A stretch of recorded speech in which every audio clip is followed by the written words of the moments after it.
बिस्मिल्लाहिर्रहमानिर्रहीम। अस्सलाम वालेकुम नाज़रीन, आप देख रहे हैं अनोखा अंदाज। मैं आपका होस्ट जमाल सिद्दीकी। उम्मीद करता हूँ आप खुश खुर्रम होंगे। नाज़रीन कराम, बिलाल काका हलाकत का केस रोज़ बरोज़ बिगड़ता जा रहा है।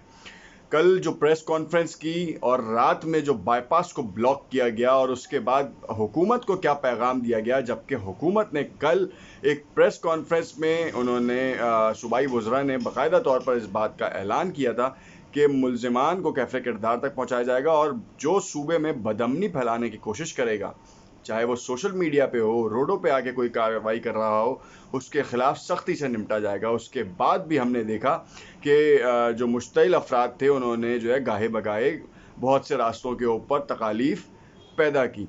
मगर अब जो कल रात में खैरपुर बाईपास के ऊपर जो है वो रास्ता ब्लॉक किया गया, उसके बाद क्या पैगाम दिया जा रहा है, सवाल या निशान यहाँ पे बहुत सारे उठते जा रहे हैं। क्योंकि कल बहुत बेहतरीन जामे प्रेस कॉन्फ्रेंस थी जिसके ऊपर सब ने कहा कि ये बहुत बेहतरीन है और ये जो पश्तून सिंधी फसादात कराने की कोशिशें की जा रही है उसमें मुतादिद रहनुमा जो हैं वो सामने आए, चाहे वो कौम परस्त जमातों के रहनुमा थे।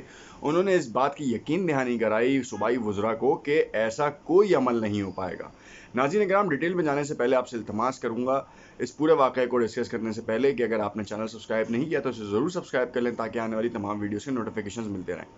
नाज़रीन कराम, ईद की दूसरे दिन जो है बिलाल काका को जो है वो हलाक कर दिया गया।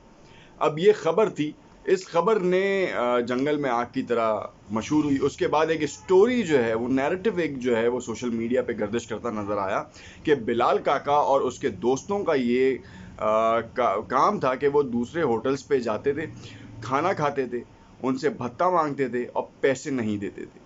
जिसके बाद जो है वो उस होटल पे, जो लास्ट होटल था, उसके ऊपर उनका क्लैश हुआ। उस क्लैश में जो है वो दोनों तरफ से आज़ादाना इस्तेमाल हुआ, जिसका मैं आपको पहले भी खुलासा दे चुका हूँ। और उस आज़ादाना इस्तेमाल में असलहे का और लोहे की जो रॉडें थी उसके में काफ़ी लोग ज़ख्मी भी हुए, जो कि कहा जा रहा है 5 की तादाद थी।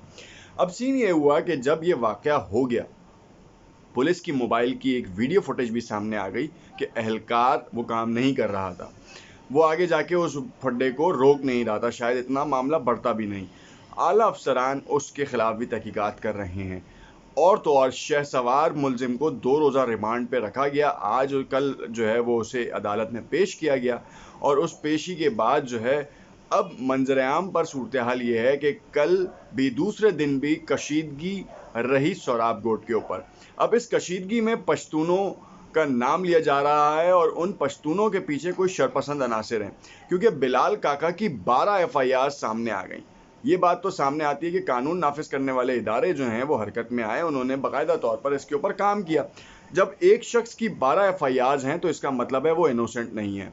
अब उसके खिलाफ कानून नाफिज करने वाले इदारे फैसला करेंगे। अब दोनों के दरमियान जो क्लैश हुआ उसकी नौयत क्या थी, ऐनी शाहिदीन क्या कहते हैं, उस हवाले से भी ये बात अब तक इन्वेस्टिगेशन में आ रही है।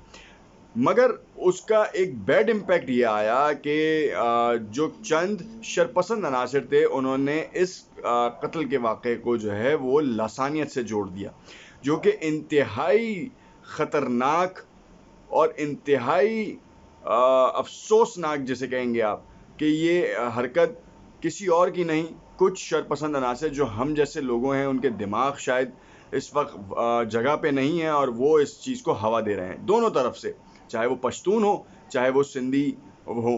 अब एक का होटल बंद कराना, एक को जदोकोप करना, ये कहीं पे भी जेब नहीं देता। इनफैक्ट कौम परस्त जमातों के रहनुमाओं ने जो है वो सूबाई वज़रा को जो है इस बात की यकीन दहानी कराई कि इस तरह की जो भी हरकत होगी हम इसके खिलाफ हैं। हम ये नहीं चाहते कि इस तरीके का कोई भी वाक़या हो। पश्तूनों को ना तो सिंध से निकाला जाए, 40 लाख से ऊपर की तादाद है इस वक्त पश्तूनों की। अगर ये मामला बिखरता है तो एक बहुत बड़ी जंग की सूरत हाल इख्तियार कर लेगा। मगर यहाँ पे बहैसियत कौम हम सबको ये सोचना है कि हम किस रुख पे जा रहे हैं। दूसरी जानिब इंडिविजुअल राय ये है, मेरी अपनी ज़ाती, कि खुदारा जिस मुल्क में रहते हैं उस मुल्क के लिए तरक्की का बाइस बने, ना कि लसानियत को हवा दें। वो चंद शरपसंद अनासिर को अपनी अपनी सफ़ों में तलाश करें, उनको समझाएं। अगर वो नहीं समझते तो कानून नाफिज करने वाले इदारों तक उनको पहुँचाएँ।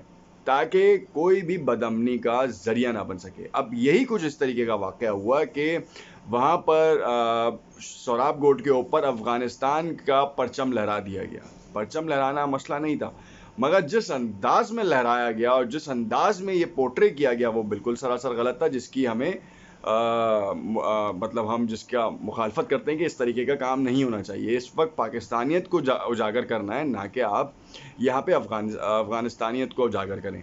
तो पहली चीज़ तो ये है। दूसरी चीज़ ये है कि कानून नाफिज करने वाले इदारों को खुली छूट दे दी गई है सिंध गवर्नमेंट की तरफ से, चाहे वो सोशल मीडिया के ऊपर हो, चाहे वो इंडिविजुअल कैपेसिटी में रोड साइड के ऊपर जो है कोई बयानबाजी कर रहा होगा, तो उसे फ़ौरन आड़े हाथों ले लिया जाएगा, चाहे वो पश्तून हो, सिंधी हो, महाजर हो, बलोच हो, कोई भी हो।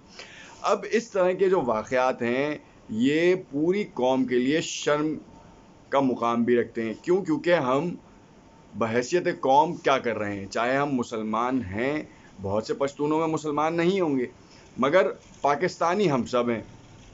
मुसलमान तो उसका सबसे बड़ा काम ये है कि वो अक़लियत का तहफ़्फ़ुज़ करता है। तो अब जितने भी लड़ रहे हैं वो मुसलमान लड़ रहे हैं। तो खुदारा कुछ सोचें, अपनी आने वाली नस्ल का सोचें कि अगर हमने इस लसानियत को जो पिछले 30-40 साल से हम भुगतते आ रहे हैं, क्या अभी और इसको हवा देनी है या इसे ख़त्म करना है। बिलाल काका का मामला जो है वो कानून नाफिज करने वाले इदारों की टेबल पे है। बिलाल काका के हवाले से जितने भी मामलात हैं वो कानून नाफिज करने वाले इदारे बहुत जल्द सूबाई वज़रा के हमरा जो है प्रेस कॉन्फ्रेंस करके ये तमाम चीज़ें बताएंगी। ये सिंधी पश्तूनों का मामला नहीं है, ये इंडिविजुअल कैपेसिटी में होने वाला वाक़या था जिसको हवा दी गई और इसको लसानियत का रंग दिया गया। और इसका असल मकसद जो है वो पीपल्स पार्टी के ख़िलाफ़ एक मुहिम स्टार्ट करना था, और जो कि पीपल्स पार्टी को बदनाम करना था बल्दियाती इलेक्शन में। और उस बल्दियाती इलेक्शन में बदनाम करने से क्या हासिल होगा, वो सबसे बड़ा हासिल डैमेज ये है कि पूरे सिंध में पीपल्स पार्टी की साख मुतासिर हो, क्योंकि इस वक्त पाकिस्तान पीपल्स पार्टी पंजाब में पीडीएम के तर्ज के ऊपर इलेक्शन लड़ी है और पाकिस्तान मुस्लिम लीग नवाज को सपोर्ट कर रही है। रातों रात ये जो हाईवे को बंद किया गया, इसके ऊपर भी कार्रवाई की गई है। और देखना ये है कि तीसरे रोज़ की जो कहानी है, और खुदारा पहली चीज़ एक और मैं आपको बता दूं कि जब कानून नाफिज करने वाले इदारों के साथ आप खड़े हों तो ज़रा इत्मीनान से बात किया करें, क्योंकि पूरी कौम के जज्बात की अक्कासी करते हैं वो लोग। अब अगर आप उनके ख़िलाफ़ या उनके सामने ही उनकी तज़लील करने की बात करेंगे तो कौम फिर जो है ना वो मसले में आएगी। तो खुदारा अपने हर अमल को पहले सोचें और उसके बाद अंजाम तक पहुंचाएं, ना कि किसी भी बदअमनी का बाइस बने आपका कोई भी अमल। हम दुआ ये करते हैं कि ये जो बिलाल काका का मामला है जल्द से जल्द ख़त्म हो और मंतकी अंजाम तक पहुँचे, और जो भी मुल्ज़िमान है वो कैफ़रे किरदार तक पहुँचे। बिलाल काका अगर इनोसेंट है तो उसका जो है वो इंसाफ होना चाहिए, और अगर बिलाल काका भी कल्प्रिट है तो उस मुल्ज़िम के साथ भी जो अभी नामज़द मुल्ज़िम है उसके साथ भी इंसाफ होना चाहिए, जिसको ज़बरदस्ती रखा गया, अगर तो वो बेगुनाह है। उम्मीद ये करता हूँ कि नेक्स्ट अपडेट आपको दूँ और फैक्ट्स एंड फिगर्स के साथ दूँ, ना ही किसी की बाइसनेस हो, ना ही मैं जो है वो किसी लसानियत के ऊपर ये बात कर रहा हूँ आपसे। कमेंट में ऐसे ज़रूर आगाह कीजिएगा। शुक्रिया।